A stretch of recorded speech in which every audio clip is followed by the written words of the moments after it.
Eu sou Luciano Porto, sou pai, avô e palhaço.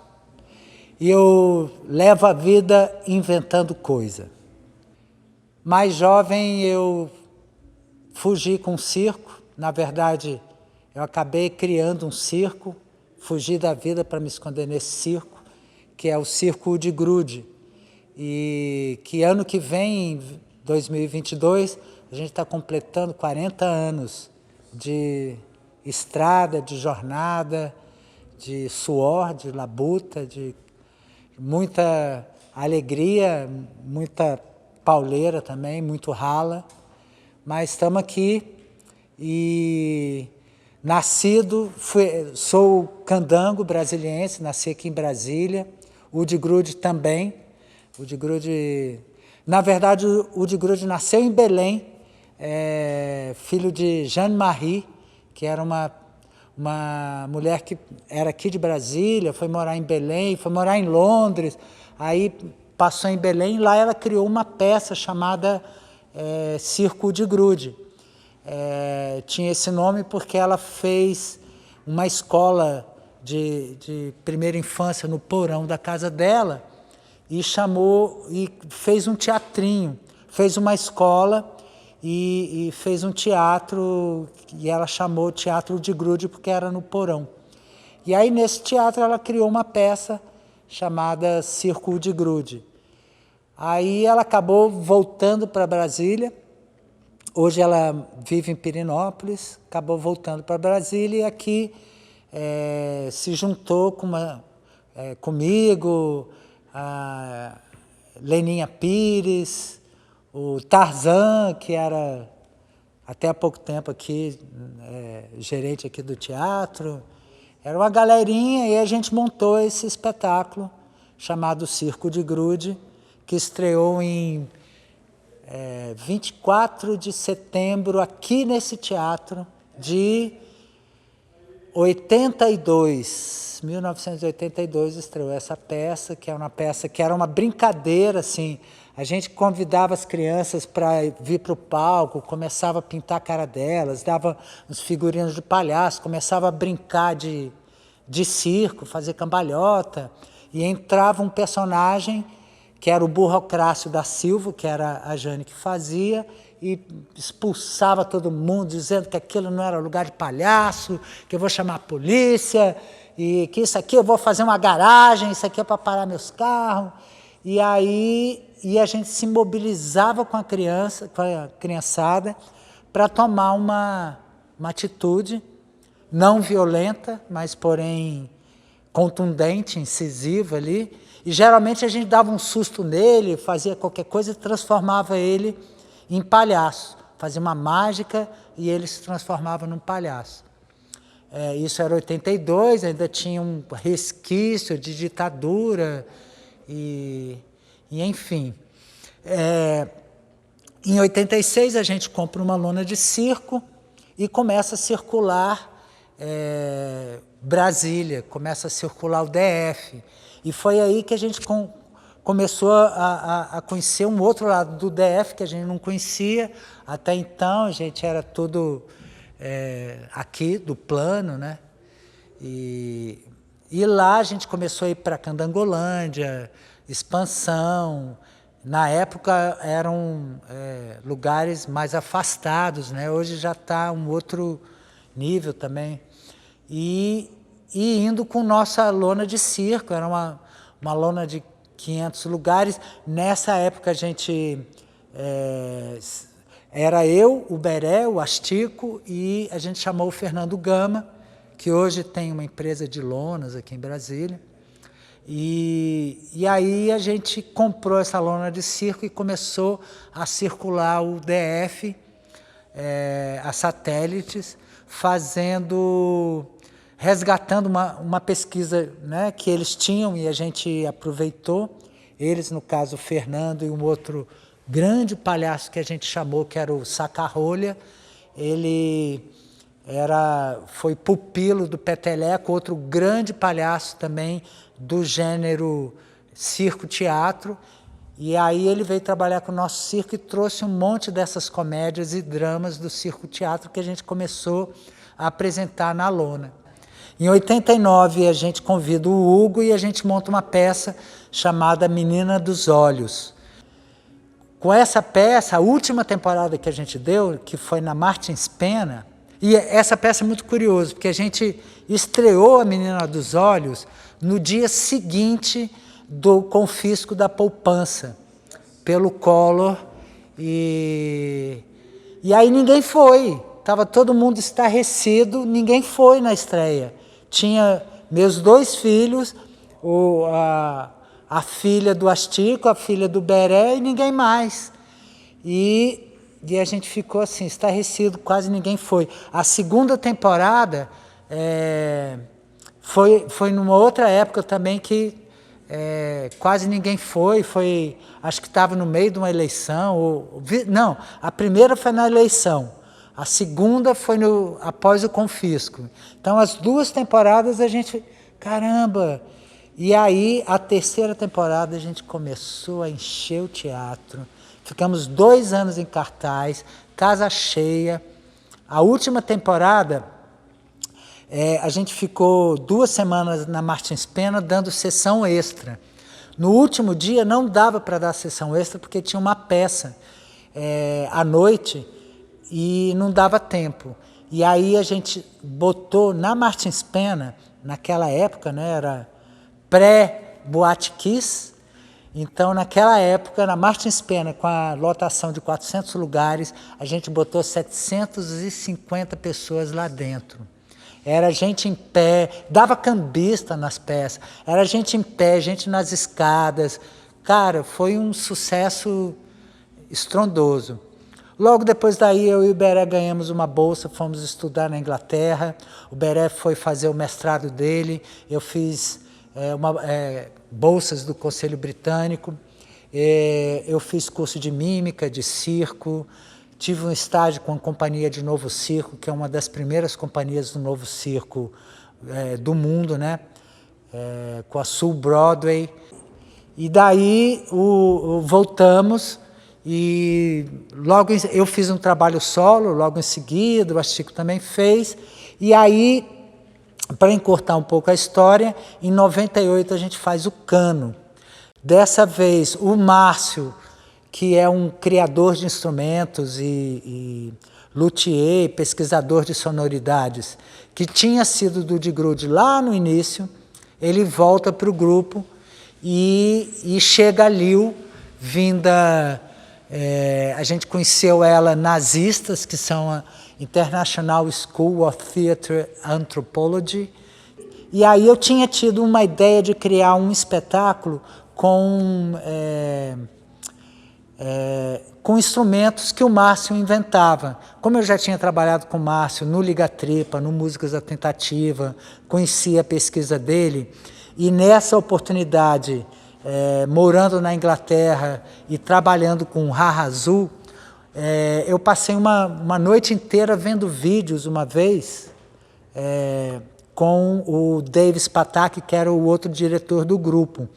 E ele me mostrou alguns vídeos de excêntricos musicais, que eram palhaços que usavam a música para fazer graça. Entre eles, Grock e outros grandes mestres. E aí eu disse, poxa, podia criar uma peça usando os instrumentos que o Márcio cria. Aí, em 98, eu relembrei dessa ideia e falei, vamos fazer isso? E aí chamei o Márcio, a Lil tinha acabado de chegar, aí a gente monta o Cano, que é, então, desde então, o maior sucesso nosso, lança a gente nessa carreira internacional e também define um pouco essa linha do trabalho do excêntrico musical que nos define hoje, né? O Cano já tem 23 anos, né? Esse ano faz 23 anos que a gente estreamos em dezembro de 98. E é um espetáculo que a gente ainda faz, por enquanto, daqui a pouco já não vamos mais aguentar, que estamos ficando velhos, né? A gente tem uma cena que tem um barril, né? Que o Márcio, eu entro dentro do barril e o Márcio também, né? Só que eu entro, eu estou de cabeça para cima, rolo, tem várias coisas. Só que o Márcio, quando entra, ele entra de cabeça para baixo. E ele é maior que eu, né? Tem um corpo maior. Então a gente brinca que enquanto o Márcio estiver cabendo no barril, a gente faz o cano. Depois que não couber mais, ou a gente troca o ator ou faz um barril maior, não sei. Anos 80 em Brasília foi uma época muito peculiar. Estava surgindo naquela época uma geração de pessoas nascidas em Brasília, né, que já estava na adolescência, na juventude, né, jovens adultos, adolescentes, e pessoas também que tinham vindo de fora e se identificaram com a cidade, né?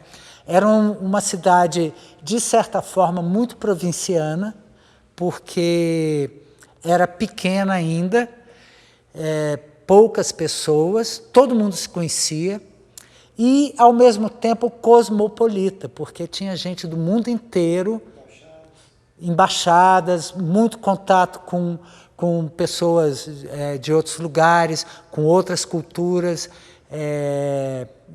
culturas do Brasil inteiro. Então, e ao mesmo tempo era uma cidade que estava despertando, as pessoas daqui estavam querendo tomar conta dela, tomar conta da rua. Porque no circo tem duas linhas muito interessantes. Uma é a linha do super-homem, né? Que é o trapezista que dá triplo salto mortal, o malabarista que consegue jogar 500 claves, o cara que se equilibra a uma altura de 350 metros sem rede de proteção, é o super-homem que desafia a morte, que desafia a gravidade. E tem o contrário, que é o ser humano que erra, que faz tudo errado, sabe, que não se ajusta ao mundo. E esse é o palhaço. Então, e a gente usa essa humanidade não imperfeita, né, para mostrar que a gente é imperfeito, para mostrar que a vida é muito curta, que a gente morre logo e que é melhor viver rindo que chorando. Mas o circo tem essas duas vertentes, um que desafia tudo, que é o poderoso, e o que é o fraco, o perdedor, né? O palhaço que perde tudo, né? O palhaço é um perdedor. E todos nós vamos perder tudo um dia, né? Todos vão morrer. Como fazer rir? O primeiro mergulho foi no circo tradicional, foi no palhaço tradicional brasileiro, que a gente aprendeu circulando com circo, que a gente aprendeu com peteleco, com saca-rolha, com outros palhaços tradicionais, e que é um humor muito calcado no verbal, dentro de uma estrutura centenária de piadas e muitas vezes politicamente incorretas. Hoje em dia, assim, muitas são preconceituosas, então a gente começou a filtrar um pouco isso, né? A tentar não reproduzir o preconceito, não reproduzir essas características, né? de mulher objeto, ou racistas, etc. Tal, que tem muito isso, e filtrar isso buscando um humor. E aí a gente tomou contatos também com outras vertentes e estilos de humor europeu, que parte mais da mímica, que aí já entra Lecoq, já entra Gaulier, e outras vertentes de humor mais sofisticado, vamos dizer assim. E aí a gente achou esse caminho do excêntrico musical e chegamos... E daí vem o Liga Tripla, né, que a gente foi do Liga Tripla, por isso tem essa relação com a cidade, de invadir a cidade, de partir para a rua e de se reconhecer nela. Então eu vejo que A estética que a gente imprime no nosso trabalho tem muito a ver com a estética espacial da cidade, urbanística da cidade, arquitetônica também, né, de certa forma. Apesar de que a gente transporta isso, transforma isso a partir das vivências que a gente teve, desses outros conhecimentos que a gente teve, de outras Brasílias que não aparecem aqui no plano piloto. Que a gente foi lá para Poeira, na época a gente foi para o Chaparral era tudo faroeste mesmo, era barro, poeira, lama, e era uma Brasília encantadora, sabe? O que eu acho que perdeu foi um pouco da cidade do interior, sabe? Que era um pouco naquela época. Uma coisa que todos se conheciam, né? Nos 80 haviam os concertos cabeça, né? Que reunia todo mundo que fazia arte em Brasília, estava lá. Era poeta, era pintor, era escultor, era ator, dançarino, músico, roqueiro, sambista, clássico, tudo. E todo mundo ia lá naquele espaço de rua, de convivência, meio Woodstock, né? Havia um quê de Woodstock também naquele deslumbramento que havia com a vida. Também por parte da nossa juventude, que éramos tão jovens. Muita gente fala, às vezes a gente viaja, porque Brasília é cheio de ladrão, né? Cheio de corrupto. E eu costumo falar assim, tem corruptos aqui, que são nossos, né? A gente tem 8 deputados, 2 senadores, né? 3 senadores. O resto são vocês que mandam, né? Então, parem de mandar corrupto para cá, né? Parem de mandar maus políticos. Principalmente na presidência, pelo amor de Deus, né? Mas, enfim, tempos duros, sombrios, atuais, né? Do ponto de vista político, do ponto de vista econômico. Eu fico falando que, quando me descobri como gente, eu recebi um mundo que havia um monte de esperanças nesse mundo. Havia esperança na ala esquerda, né? Haviam ainda ideologias e utopias que ainda acreditávamos. No campo da direita havia também uma utopia crescendo, sabe? Uma esperança de um futuro econômico melhor. E esse futuro, assim, eu acho que houve um crescimento. Eu vejo hoje, há uma melhora em tudo na sociedade. Eu acho que aos poucos a gente vai melhorando do que éramos há 100 anos atrás. Ou seja, a gente evoluiu alguma coisa. Mas o que eu fico pensando para o futuro é que é um mundo que está ficando meio sem esperança, sabe? Então, se eu recebi um mundo que havia um monte de esperança, havia uma guerra fria ali, um medo do mundo se acabar amanhã, mas havia uma porta de esperança. E o que eu vejo hoje é assim, eu nem sei que futuro que eu vou dar. Eu estou com uma filhinha de 4 aninhos, com um netinho de 1 ano e meio, e eu fico preocupado com esse mundo que a gente vai estar dando, sabe? Com que clima que a gente está dando, sabe? Um mundo meio prestes a acabar, que eu vejo isso muito mais, eu tenho muito mais medo hoje de um final do que havia na Guerra Fria, para mim, né? O humor cabe até na hora de morrer, eu acho, sabe? Porque o humor é uma forma de você revelar a realidade. E eu acho que é uma forma muito mais eficiente, eficaz, do que um discurso direto. Sabe, se você faz a pessoa rir do seu próprio erro, é muito mais fácil de fazer essa pessoa reconhecer esse erro do que se você bater nela de frente, do que se você botar o dedão na cara dele, porque você é isso, isso, isso.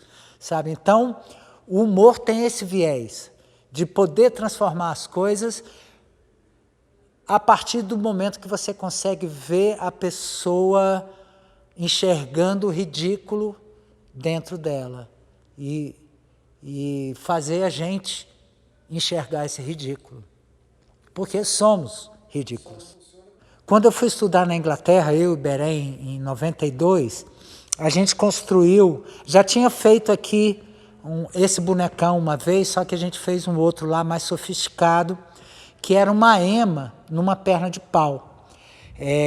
No caso, eu ficava em cima de uma perna de pau, a perna de pau era a perna da ema, né? Aí aqui no pé saiu uma coxa, aí a gente fez um corpo que parecia uma lanterna chinesa, dessas que achata assim, né? Virava uma pastona grande. Era um corpo com aros, as penas eram feitas de fita cassete, com fita cassete cortadinha, que dava um efeito de pena, e aí saiu um pescoço com uma cabeça. A cabeça tinha 2 olhinhos que piscavam, abriam, fechavam, e um bico. Então a gente saiu viajando a Europa com essa... Depois que terminou o curso, a gente saiu fazendo busking na rua, rodando chapéu, e aí ficava um tocando pandeiro, chamando a atenção, e a ema ficava brincando com as crianças. E a gente aprendia na língua local e falava, ela está morrendo de fome, ela só come dinheiro. Aí as pessoas iam pondo dinheirinho no bico dela, ia caindo no papo, e aí a gente depois, no final do trabalho, juntava lá as moedinhas.